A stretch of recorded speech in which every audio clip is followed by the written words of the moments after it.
Since we already have a 3D printer, making cat toys at home is fun, easy, and costs much less than buying them from the store.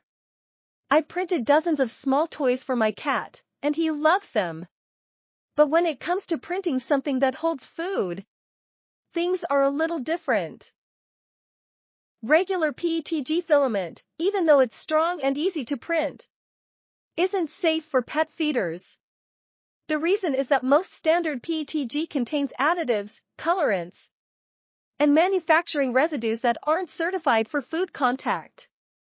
Microscopic gaps in the print layers can also trap bacteria if the material isn't specifically treated or tested for safety. That's why I use FDA-approved, food-grade PETG filament. In this case, I chose the certified company materials carbon PETG. It's lab-tested, FDA-compliant, and food-safe.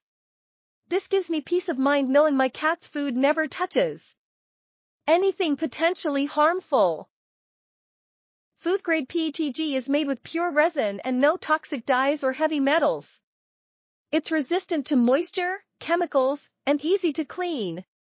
Perfect for pet feeders, water bowls, or any item that needs contact with food.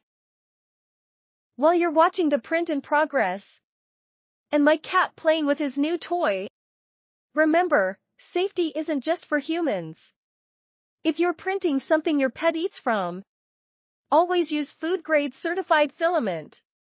If you'd like to try this certified food-grade filament yourself, I've included the Amazon link in the video description below.